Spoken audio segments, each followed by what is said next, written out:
संसारमा को ठुलो छरामा भन्दा तिमी नै उज्यालो अन्ध्यारोका छाया भन्दा तिमीले बोकेको दुःख कसैले देखेन,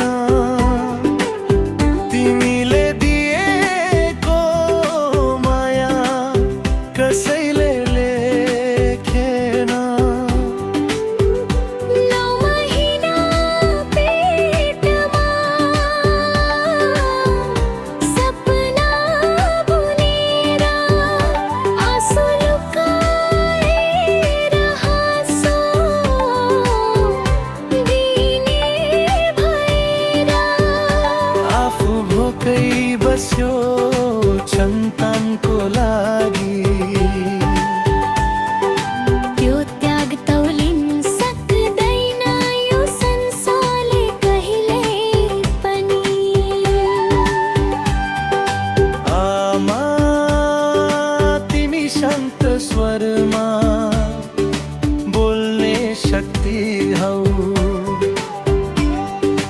तिमी अन्याय सहेर पनि न्याय खोज्ने भक्ति हौ।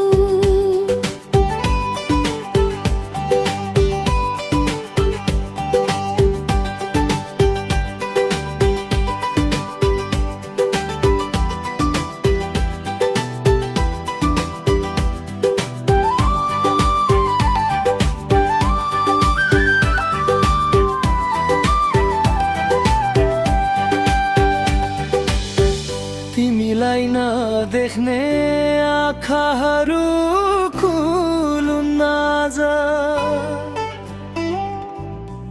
तिमीलाई नबुझ्ने मनहरू बदलुन् आज। तिम्रो सम्मान केवल शब्दमा सीमित नहोस्, तिम्रो अधिकार सधैँ सुरक्षित होस्।